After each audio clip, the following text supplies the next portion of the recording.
The first pro with this G90 is going to be just how quiet and comfortable this car is, like you would expect for a six-figure automobile, because this is a fully loaded $100,000 48-volt e-supercharged G90. What have they done here? Well, when you get the fully loaded G90 like you see here, you get their newest and latest multi-chamber air suspension, and it just allows you to glide, hover over the road. It feels like the tires aren't even connected to the road. The other attribute is how quiet this car is. It's got acoustic laminated glass all throughout the vehicle, double pane glass in the front window and the rear window. But it's not just that. This car also has active noise cancellation through the speakers. So what ends up happening is, as you're driving down the road, the car will detect and sense any unwanted noises, and it will send out a frequency to negate any of the harsh road noises.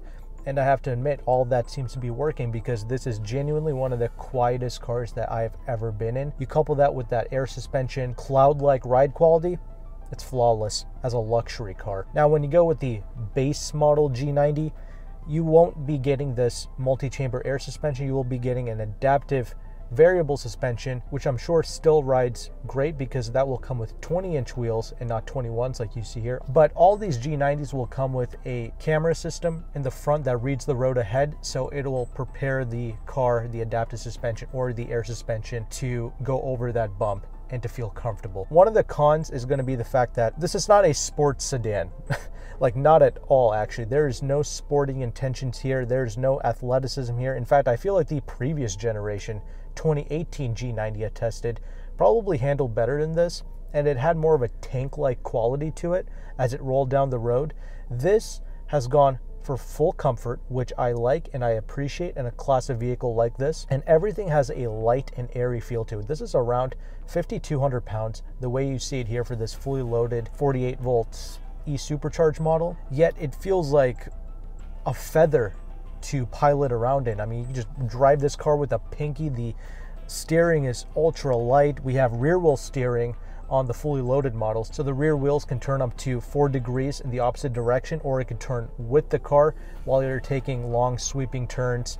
So it has like an everyday level of confidence. Like, you can take long sweeping corners at higher speeds, but by no means is it a sports sedan, and there is no satisfaction in driving this hard. So that could be a con to some. This is not like the BMW 7 Series or even like the Lexus LS, which are actually pretty fun to, you know, drive hard. And another con associated with that is going to be this drivetrain. So we have the twin turbocharged V6, that's the base engine, and then you step it up to this 48 volt mild hybrid system, which is an e-supercharger to produce extra horsepower and torque. Honestly, this isn't much quicker than the regular non-e-supercharged twin turbo V6. I feel like both of these power plants are equally as quick, and they're ultra smooth powertrains as well, so I don't have an issue with that.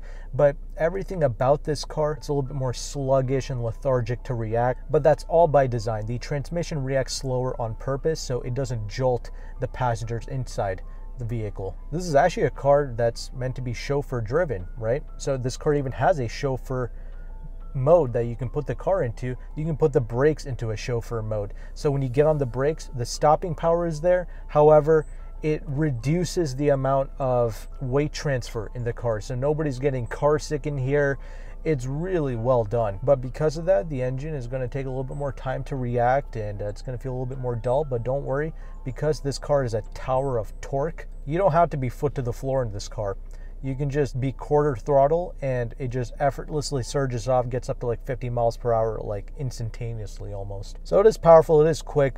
It's just there's no point in driving it like a moron. The next massive pro is going to be with this interior space. The entire car is pretty much shrouded in leather, Nappa leathers, and even some antibacterial materials used around like the armrest areas, things like that. But it's the solidity, it's the amazing material choices. We have like this forged carbon design going all throughout this particular model, because this is the fully loaded G90. But I like how this has seamlessly married together new age technology with old school buttons and switches and ergonomics. It's easy to get used to. It's a phenomenal infotainment setup. There's pretty much no learning curve. There's a ton of features to go through, and that's actually going to be the next pro with this. Like I mentioned, I'm getting a massage while I am filming this video. The massage feature actually works great, really gets in on your pressure points, so I love the massage. It's actually worth having in this car. And one of my most favorite features in this car is going to be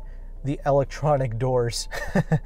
You can open the doors with the press of a button, and you can also close them like a Rolls-Royce with the press of a button inside the cabin space. Also, there's a button on the outside door handle that you can press to electronically close them, because I can tell this is a very heavy door, but it's electronically motorized, so it makes it effortless to open and close, and I just love it. I've been using that feature daily and it has not gotten old. That is the best feature. Literally every flagship car should come with that, and they are starting to, other manufacturers are starting to adopt that feature as well. Some cons with this interior space that I've noticed, there's 3 in particular.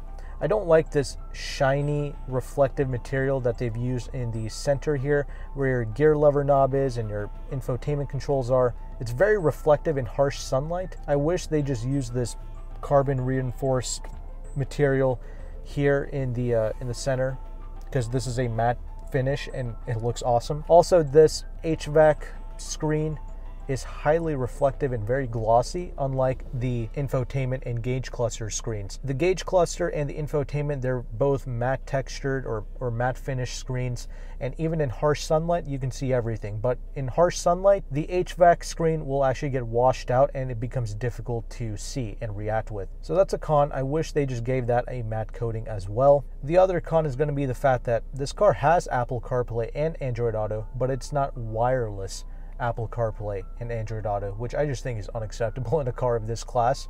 However, this screen, this infotainment, it does have over-the-air updates, so perhaps in the future it can come with the wireless Apple CarPlay and Android Auto, but we'll see. Another pro is going to be when you go with this fully loaded model, you do get this 23-speaker Bang & Olufsen sound system. Standard, it will come with a 15-speaker Bang & Olufsen, but this is the 3D 23 speaker setup. It does sound very good once you finally tune it to your liking for the type of music that you listen to. So it is proper, it is befitting of a 6-figure automobile. It's a good sound system. I appreciate it. It's got clarity, it's got bass, it's got everything that you need once you tune it. The other massive pro with this car is the fact that this is pretty much a flagship limousine. So you have plenty of space in the back, unlike some of these SUVs, which are just massive on the exterior, but there's hardly any space for people to sit in on the interior. So another reason to get this thing fully loaded is it's a 10 grand delta between the base model G90 and this E-Supercharged model. Again, don't get this model because of the E-Supercharger and the extra horsepower. It doesn't really add much.